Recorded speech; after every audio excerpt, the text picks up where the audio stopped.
this has become, for me, the most powerful tool in Runway right now. I use it on every single image I generate. AI is being used for scripting, for shooting and producing movies. AI is being used for everything. Hollywood production is being transformed by artificial intelligence. Hello, friends, and welcome to this episode of the Curious Refuge Podcast. I am very excited for today's guest. Today's guest is a filmmaker, a creative director, and a product designer. He basically is a central figure in this evolution into the world of AI storytelling. You may have seen his work featured on Forbes and CNN. He has collaborated with huge brands and collaborators, including Red Bull, Volkswagen, and we'll talk about in this episode, Jared Leto. He also inspires people through his X account, where he regularly shares his creative direction experiments. I am, of course, talking about my favorite AI creative director, Nicolas Neubert. Nicolas, thank you so much for hopping on the podcast. What a warm welcome. Thank you so much, Caleb. Thank you, Nicolas, for being here. So excited to chat with you. Yes, likewise. Looking forward to this. So you just moved, but have you been here living, in a rental, or did you actually just moved 2 days ago? No. So, the last, over a decade I lived in Germany, but I actually grew up in upstate New York. So I lived in Ithaca for 11 and a half years. So for me, it's kind of a full circle moment in some extent.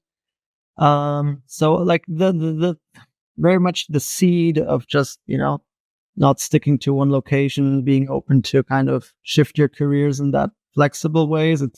It was planted very early on. That means for us, when the opportunity came to go to New York City with Runway, we made that decision in a heartbeat.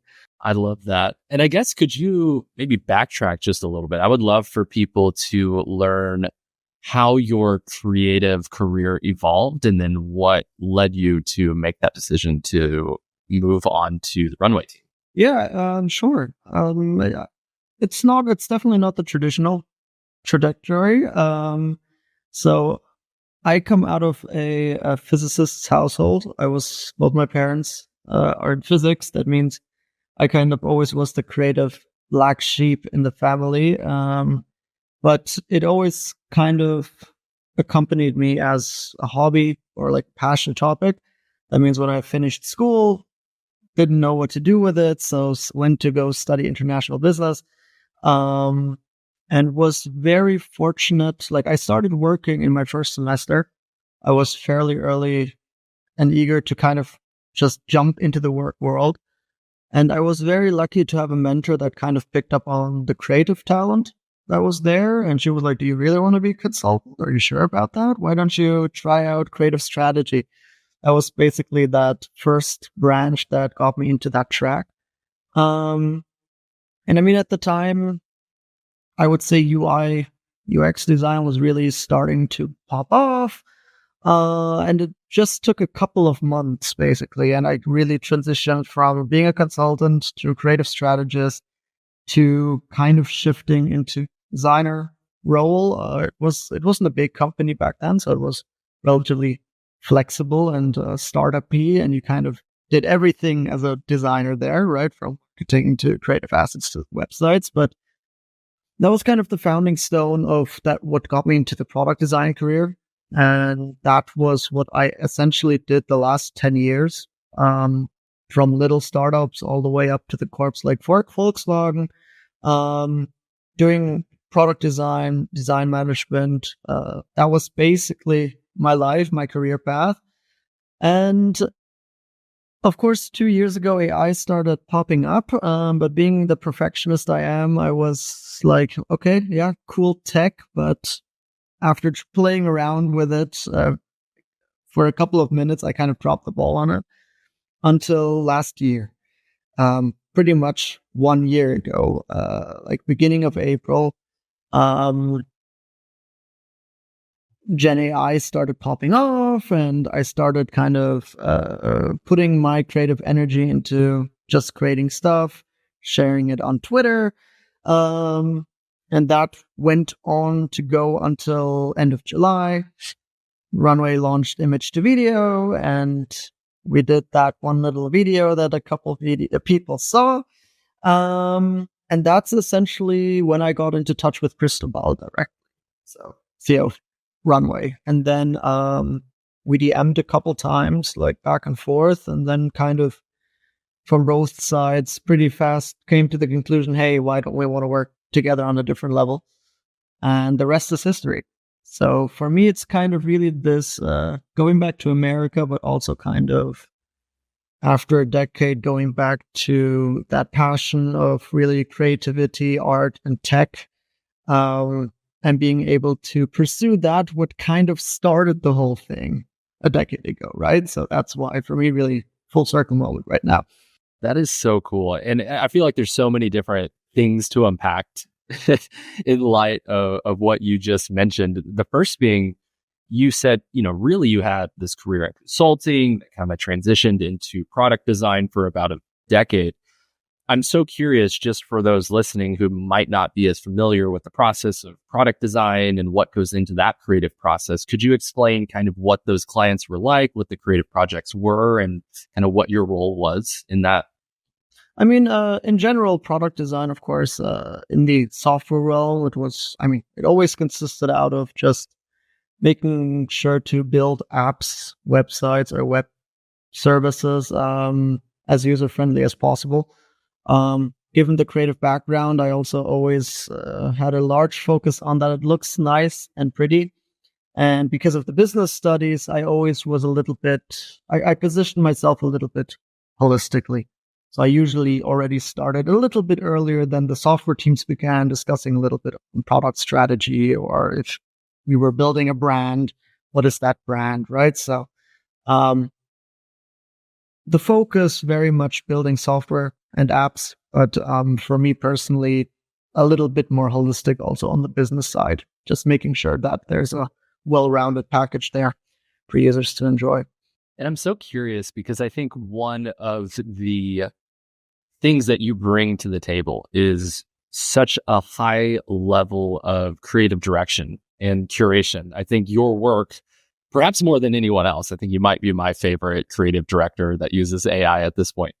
And you're incredible. Like, you're very, very talented. And what's so interesting to me is, people who traditionally work on the product side, when in my brain, I think of kind of UI, UX, web layout, things like that don't directly have a through line to the type of curation that I see from you, which tends to look like high art, beautiful filmmaking aesthetics. Where did that seed come from? Like, where did you develop your taste and your ability to craft imagery for such a high level when it relates to storytelling and higher? I think I was very fortunate that since early age, my parents introduced me to all shapes and forms of art. So music was always running in our household. We watched movies from a very early age on, and also I remember back then, 6 or 7 years old, you watch sophisticated movies, which probably at the time you wouldn't understand as a kid, but I'm sure seeds were planted at that time, right? But I just think growing up with kind of having that interest for art, going to museums, the theater, the opera, the music, cinematography was always very helpful. I also got put a camera in the hand very early on and just always liked to run around making photos, right? So for me, kind of honing in that aesthetic was always something very close to my heart. Also, if you go to those software companies and you would ask those PMs there, they would probably also tell you a story about a designer making a case for that also app can be art, where other people say no, sorry, it's not art. But it's just something very dear to my heart. And I think, of course, over the years, that curation has kind of developed itself and then turns into a style at some point. And I think especially, even if I reflect on just the past year, just putting that effort of creating something every single day consistently really contributes to someone kind of finding their style, right? Like, of course, even like if I watched Dune or something, even before Gen AI really started, yeah, okay, I know I love that aesthetic, right? But to really kind of make that make something like that your natural self, like where your eye distinctly goes through, like if you see a grid of generations, that's the one I'm going to pick. I think that just, you just need to create and also have the courage to kind of, yeah, okay, that's me. Like I am going to pick that one, maybe if other people would pick something different. Has your style developed throughout the year of, showing up daily? And are you surprised by your style? I think I'm not surprised by it because I think I know, like, I mean, maybe for the audience, I mean, the style I usually like to chase is working with mass and scale, in the sense that usually I have the subject rather small and then I have a huge theater around it, but still that small object kind of conveys a very big weight, something significant is going. And I would say that if I go back and I remember my favorite film scenes and my favorite photographers, I can find those elements there, right? I've always had that, like the ooh and the ah when I watched something that went in that direction. So I'm not surprised that kind of that is now where it naturally went. But of course, you kind of only see that once you really start living it. Because when I started a year ago creating art, in the very beginning, you're chasing the algorithm. Then you start chasing the patterns. Okay, what do people like? How do you get the interactions? And then it's not a defining moment, but there's just the one point in time where you suddenly then say like, okay, you twist it into your aesthetic while staying in that realm of what works. For me, it was kind of this stacked cinematics where I had 3 shots and I had like the wide shot, the action shot, and the portrait shot. That was kind of the format that worked. And then I brought in my style and the aesthetic and kind of tried to get that consistent, right? And I think this is where I think a lot of, like, I always give this advice to artists or young or like creators in their early stages. It's like, you need to commit to your own style, which is easier said than actually done. Because, especially nowadays where we can generate so many and millions of images as fast as never before, it's very easy to just take the pretty one because everything is essentially looking perfect right now, right? And it's really that curation process of taking the time and really thinking, what's the narrative? What's the style? What actually represents what I want to share? And that thought process just needs to develop over time, I guess. Yeah. Would you say you've found a formula for how long it took you to find that style? Would you tell an artist to show up for, hey, be consistent for 3 months, you'll start to see your style form around that time? Like, when did it start showing up for you? Well, I think it started showing up for me 3 months is probably about right. But I think it's important that you kind of drive that conversation with yourself, right? I worked in a creative career for over 10 years, and even if product design is not necessarily art craft to the full extent, there's also a style there. Like, different designers have their own style. That means this conversation of what is me, what is my aesthetic, how do I differentiate my work from somebody else's work? I already knew that thought process. I just had to apply it to what do I do with the images or with the videos? How do I differentiate myself there? And I think this conversation everybody has to do with themselves. How fast you find your style and fine tune it, I think that it will be different for every single person depending on where they want to push that. Yeah, I totally agree. And I think that what's really interesting about you and your career and your progression with AI, we've seen these same trends in other industries. For example, we used to work extensively in motion design, and people who might be like the most famous everyday artist in the world, like started this whole thing where, he started, I think it's like 15 years ago at this point, and it started with simple drawings and it evolved into like 3D models. And now it's basically like this really interesting animation 3D scene that he like puts together almost everything, which is amazing. And that has opened up so many doors. I would say he's probably the closest thing we have to like a modern day, like Andy Warhol at this point. Sold his NFT for like $69 million. Like, it's crazy. But I think again and again, we see that artists approach everyday challenges to create art every single day, to hone their aesthetic, to creatively experiment. And it's so interesting to me to see the number of opportunities that open up to people like that, just through that consistency. The opportunities, like typically, because you never know. And I maybe Nicolas, you can speak to this. You show up day in and day out. Some days it feels like you worked really hard on something, you put it out there, and it goes absolutely nowhere. And then other days you work on something for just a little bit of time, you put it out there, and it like blows up. So I'm curious about your experience with everydays and how long did they take you? And what advice would you have for people who are looking to pop into those experiments? Yeah. So out of personal experience, I would say the more time you invest into something, the less clicks. This has been true almost across every single viral post that I've done. They were the one with the least effort and the least thought process. My theory is that's because often the quick ones, you really just do what you don't overthink it. You just create something very quickly. You let your intuition take over. Your gut chooses what you post and you show yourself, right? And that carries the fruits often. Like, I mean, Genesis was one of those things. It was like the ambition was not to create a movie trailer. It was like, let's just dump some images I have into Runway, post it, and okay, cool. Post for the day, check. Right? That was the initiating thought. And you do this quickly and you use kind of your aesthetic and your creative ideas so fast that it turns into something authentic. On the other hand, if you really start the process, okay, what do I want to do today? And I saw this, or You're lost in it.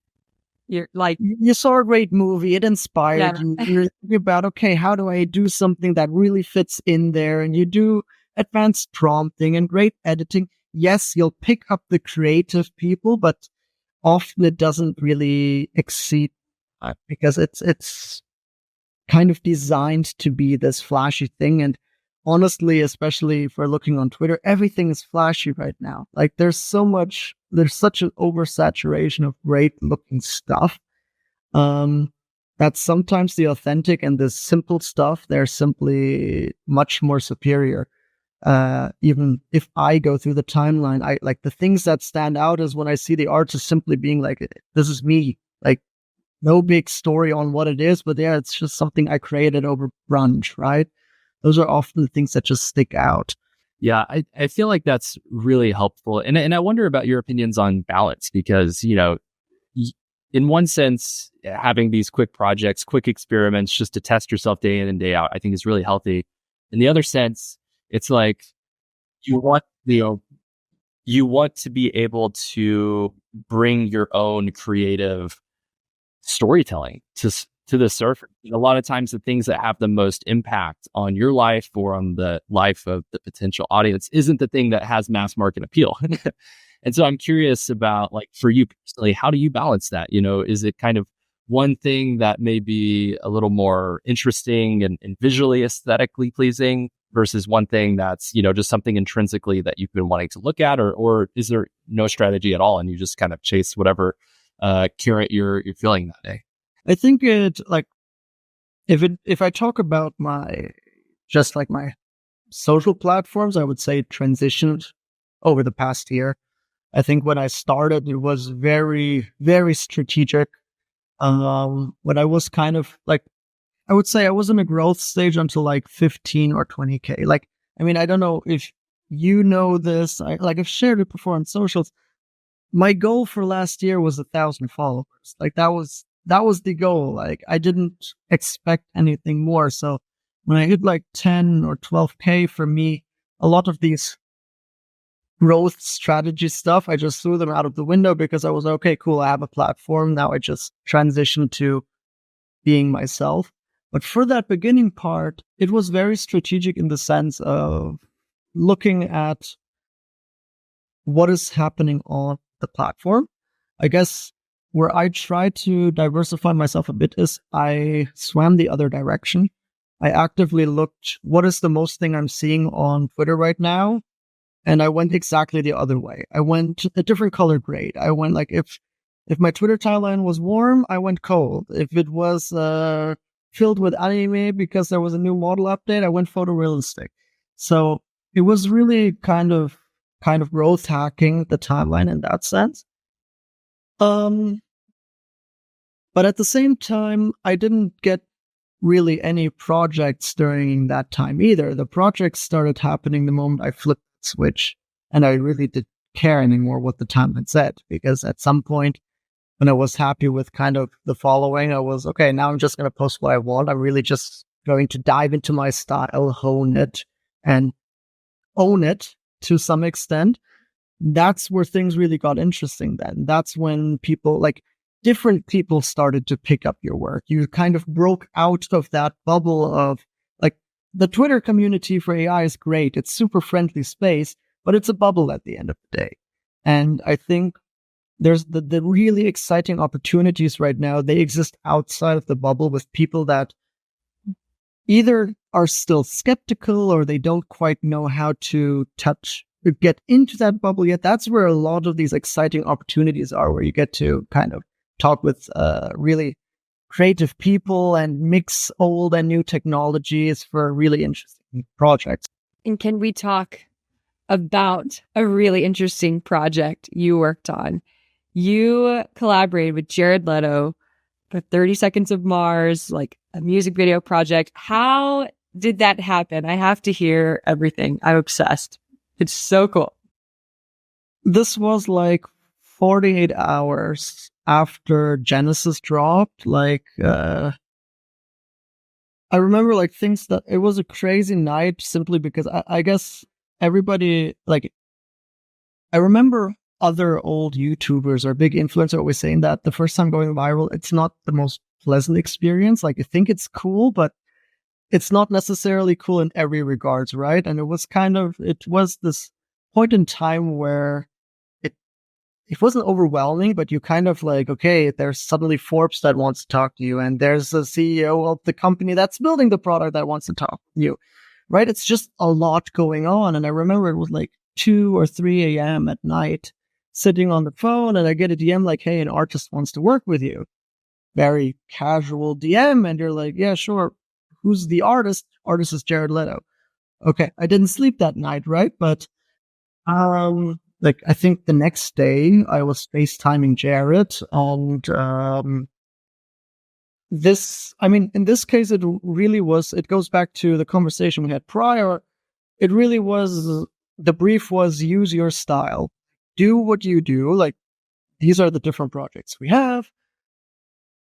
That was the brief. Like, it was like, in some sense, the dream brief that you could get as a creator, because there wasn't a brief. It was like, be yourself, create something cool. This is the project.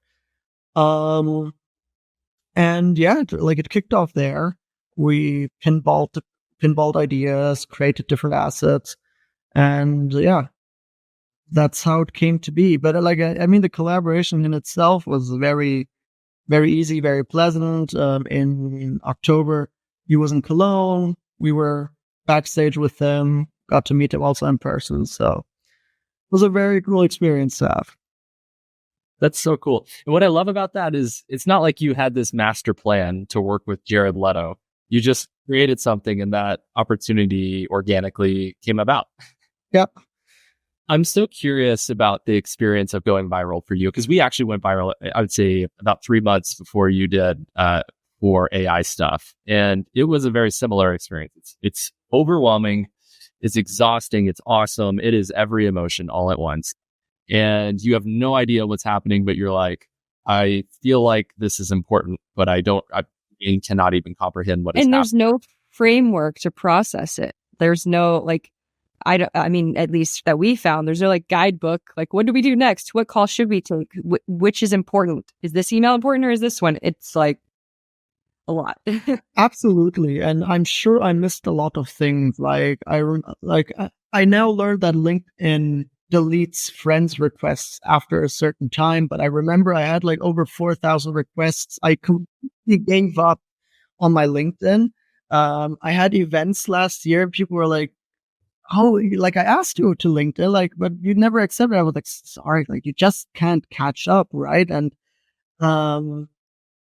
that's certainly like that part I still found funny, to be honest. Getting all of the requests and like the press. I think what was new and which one has to learn is the first 24 or 36 hours are overwhelmingly positive. But the moment you breach those 1 million impressions, especially because Genesis was like, for a lot of people, like it went on different platforms and that whole trailer format. And I mean, it wasn't by design, but kind of robots and AI and dystopian world, like it all created this package where after like 1 million impressions, a lot of hate came.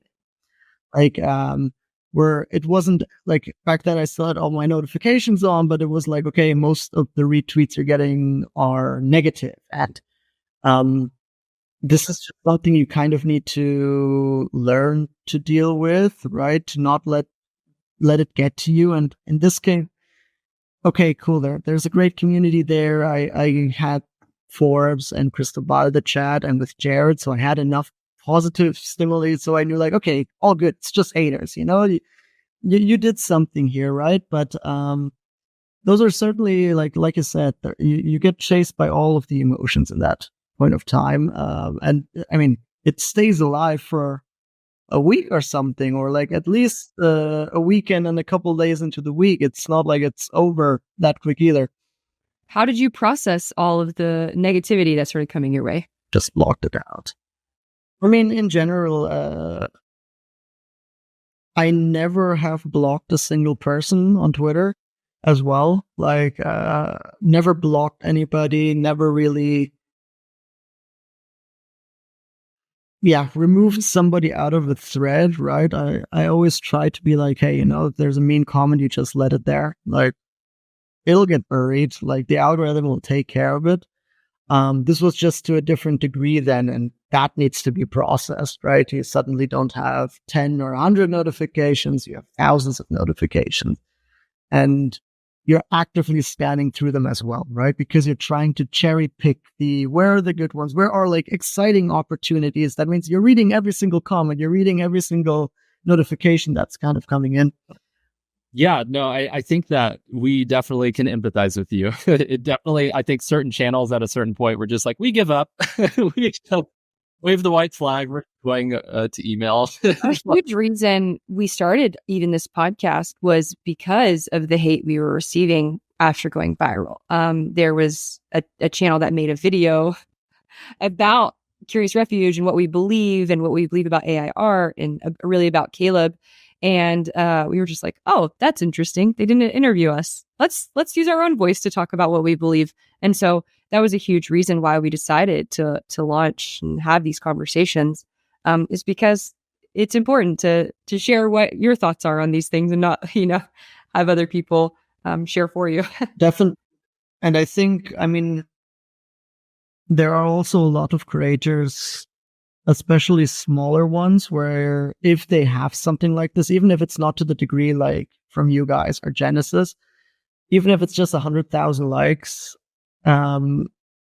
it can really stop their enthusiasm. I've seen it already a couple of times where like just one post goes a little bit in a wrong direction, where, you know, some creators would be like, okay, I'll just swallow this one and move on to the next one.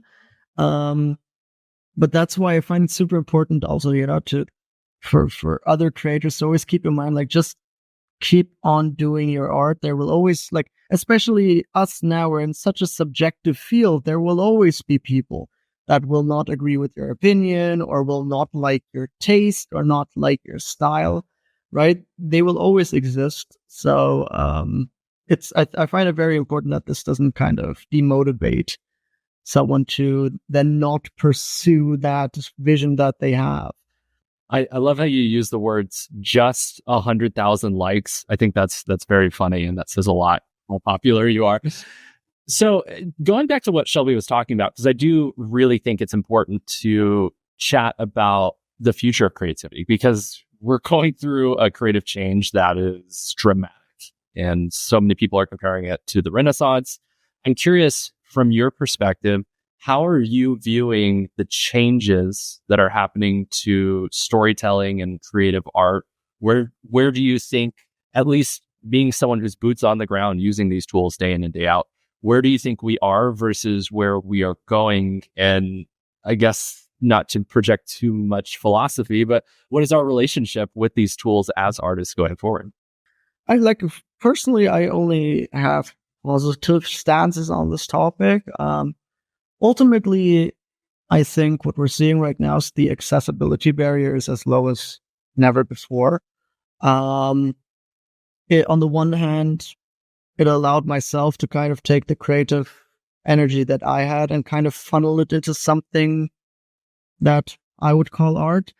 But it also goes much more fundamentally, people that do not have big hardware or access to cameras or any of that, the entry barrier is very low that those people can tell their stories.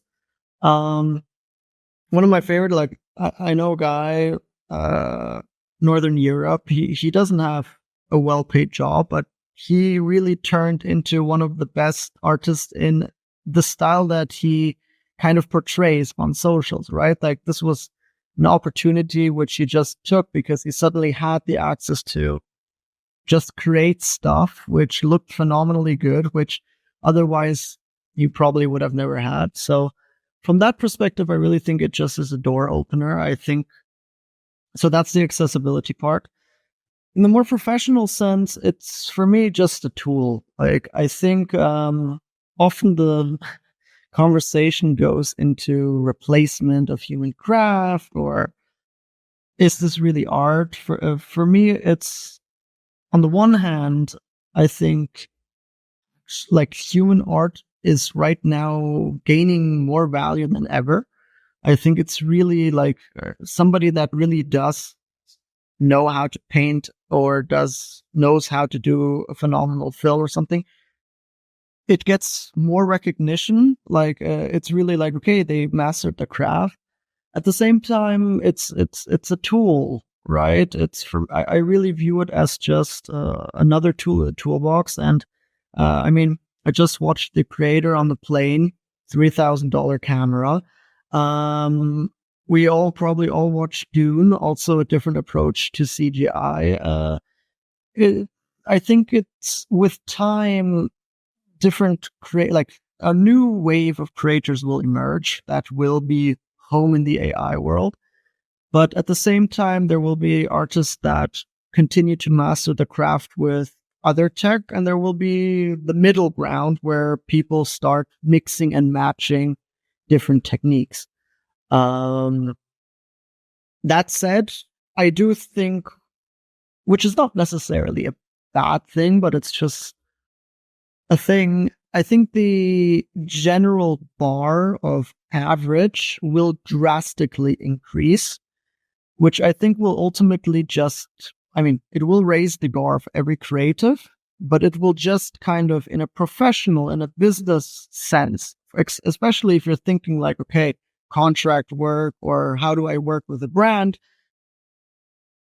what they can achieve without an expert is going high, very, very high right now. And I think in the long run, this won't be an issue because everything adjusts to that and it'll kind of balance itself out again. But in the short term, this is just, I think, a very important thing to kind of go through as, like, if you're working with brands, think about, okay, what can they do with just, I would say, a not an advanced, but an average maturity of using AI tools. What can you kind of expect those people to do? And then adjusting, okay, how high do you at least need to hit? And then you still need to provide the value of expertise, right? That is, I think, something that is definitely changing right now. stock photography, I think, is one of those examples. Like a year ago, I would have gone to Unsplash or something if I need an image. Now I just generate myself something if I need a beach for a presentation, or if you're a UI designer and you need user personas, just like you just generate it, right? So overall, it will definitely change. The pace is also new, but I do believe that, we'll always cherish the art craft itself. And I can actually go in on that, maybe 2 sentences, if it's okay. Mm-hmm. I was just having a conversation with an artist a couple of days or a week ago. They're traditional artists.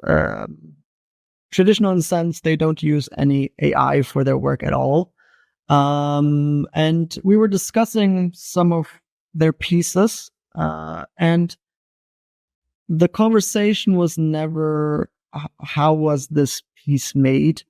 It was much more a dialogue on what is the artist's vision of what did they think about when they created this.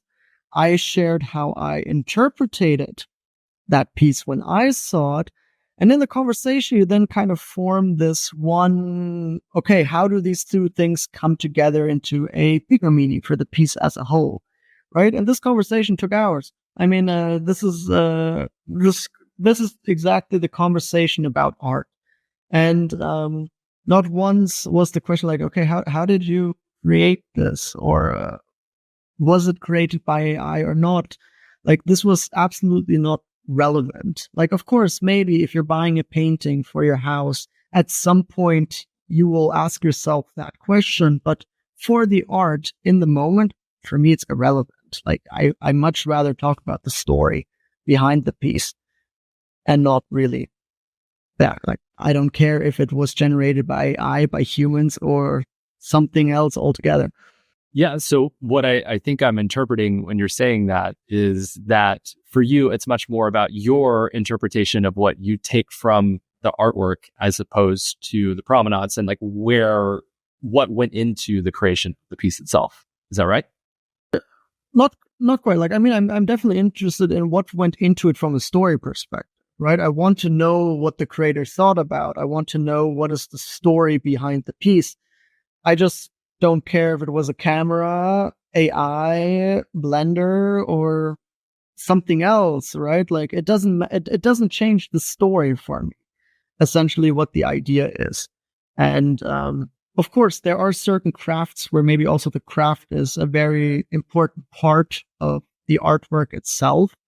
But in many cases, and I think especially in the realm we're in right now, storytelling remains king for me. So that's the main thing I'm interested in. What's the story here? Like, what's the emotions that went into it, and what are the emotions that are received by the people viewing that work?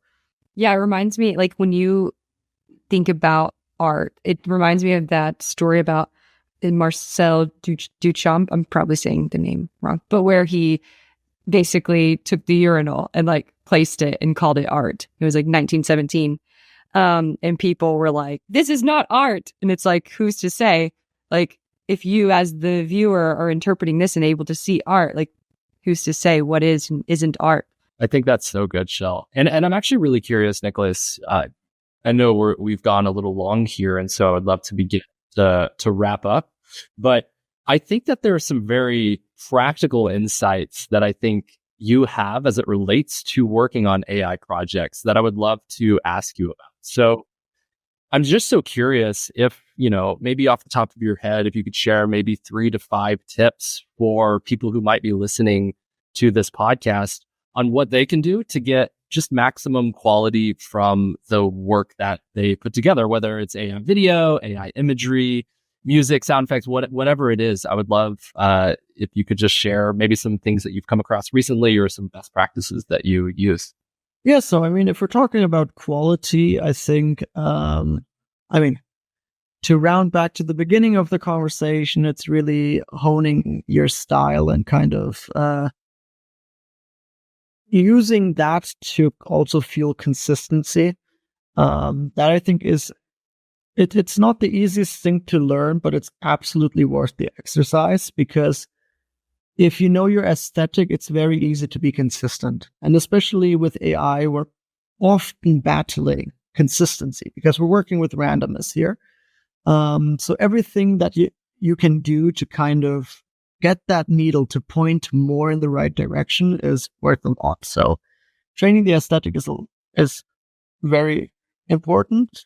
In the realm of video, I think one thing that I'm discovering more and more is like the importance of sound.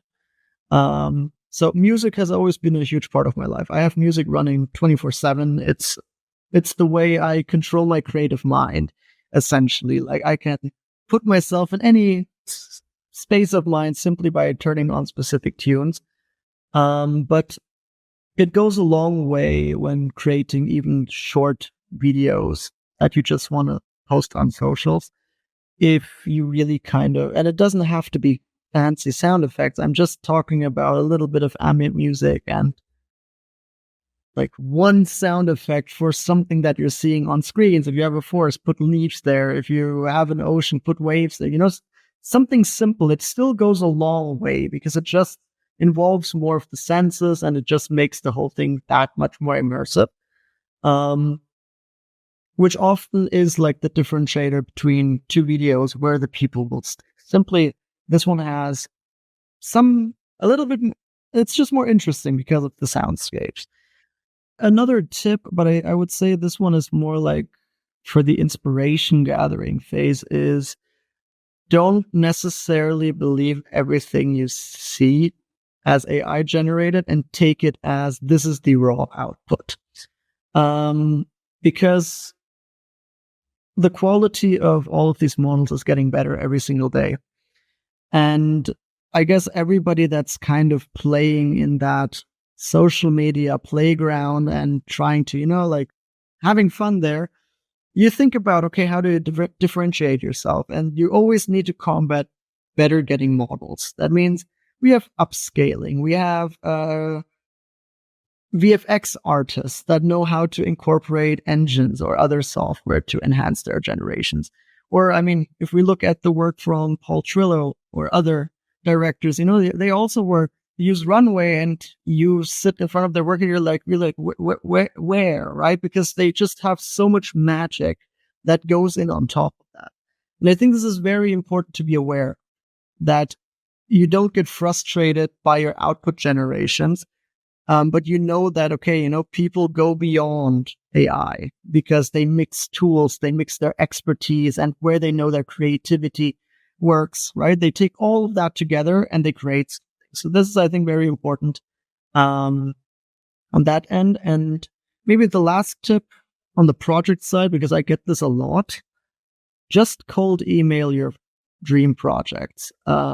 Many of the projects I kind of won over the past months, I was the one to reach out. I did that cold DM. I wrote that email to be like, hey, look, here's the last video I made. You want to do something. Be confident in your art, be confident in your style, and just write those people that you want to work with. Think about what they would be interested in your style, like in your world of creativity, what part would fit to their brand or their project, and just write that email.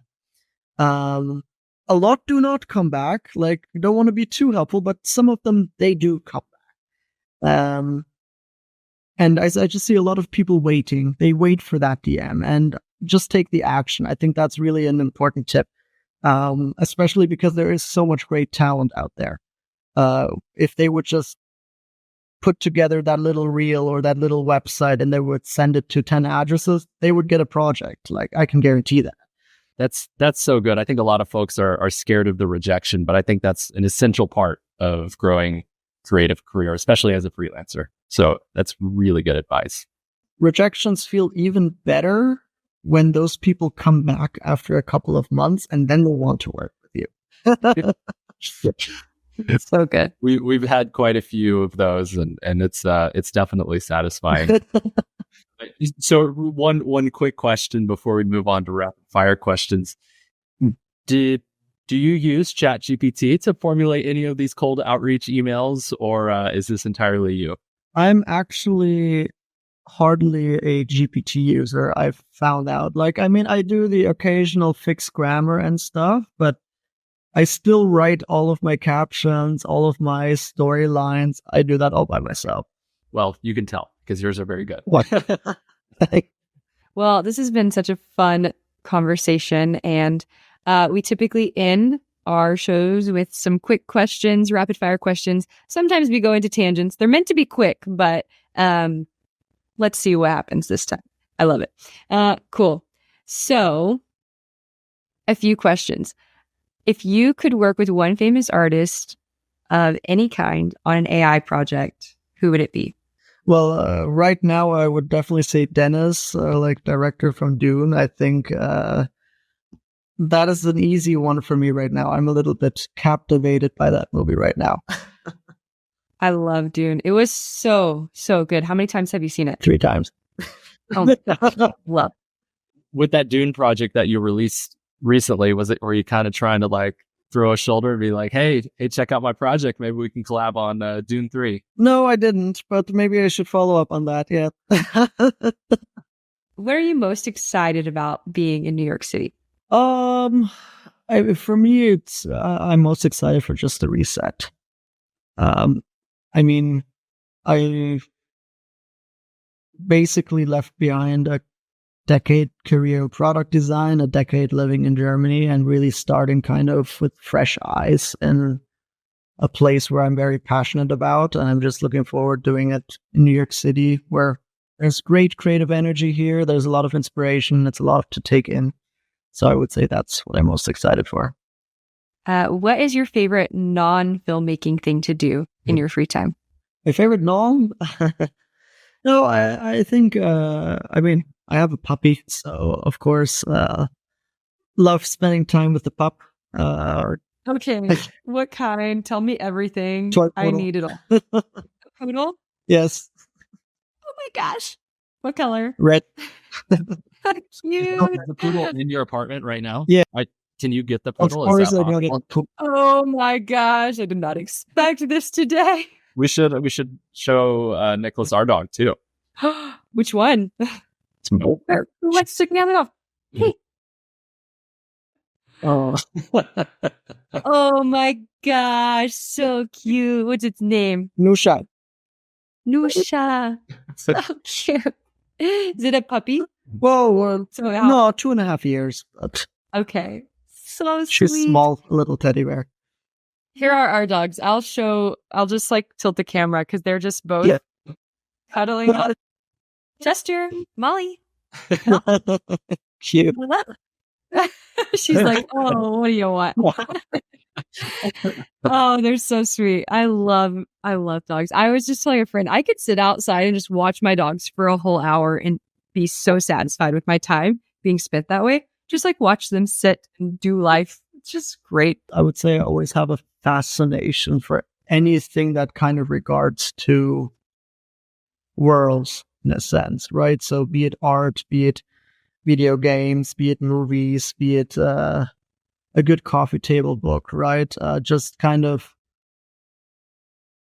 the scientific seed that got planted by the family, you know, like what exists in the world that can be translated to this one, right? Where's the inspiration? Where could it go? That's always something fun. What coffee table book would you buy right now for your new home? Well, it's on the way, the Dune one. Oh, well, perfect. I love that. You're like, we don't have a couch, but we have Dune coffee table book. Don't have the coffee That's table amazing. either. Just on the ground. I love that. That's so great. What is you talked a lot about music. So who's your favorite artist? What music do you find yourself listening to the most? So, I mean, I have a ton of favorite artists, and essentially what I listen to, pretty much everything, but I would say mostly like electronic music is what's in the background. Favorite artists, I don't know where to begin. Like, I mean, I love Rufus Soen as something that always works very well. But also my like Cream from the Dune collaboration. That was one of those, let's just cold email one of your dream artists, right? So That's so cool. lots of great artists out there. Well, last question. So, what is your number one piece of advice for generating in Runway? Number one advice is not underestimating the custom training feature inside of Runway. So, breaking it down in 60 seconds, when you're in your Runway dashboard, in the left side on the very bottom, there's AI training. You can essentially imagine it as creating a photo filter in Lightroom or something. You upload 15 to 30 images, and it creates a mini preset just for you. And this has become, for me, the most powerful tool in Runway right now. I use it on every single image I generate. Because you can essentially train anything from color grades to quality factors to fidelity to objects or characters. And as a creative person, nothing's more fun than taking a model that is trained on, I don't know, Dune or Blade Runner and applying it to something completely unrelated, or doing the same exercise with different things, right? So that's really like where my creative playground is right now. That sounds amazing. I want to go play. I haven't actually played around with that. Have you, Caleb?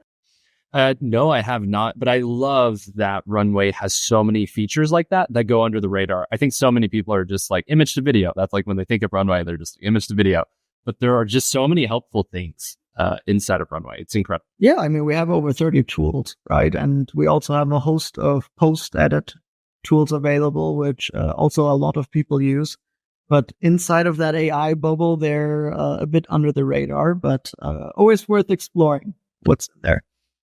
Well, I was using the object removal tool the other day for the web show, and every single time I use that tool, I'm just blown away at not only how good it is, but also how fast it is. It's like almost in real time doing like really good rotoscoping work. And, drag, drop, done. It blows my mind. Yeah, very powerful. Yeah, but give AI training a go. It's really like for especially maybe a second small tip that goes hand in hand with that. I work text to image to video. I almost never work text to video.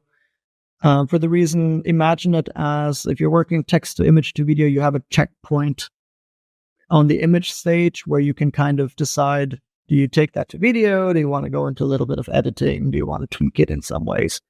So that's kind of the process, and that's where AI training really shines.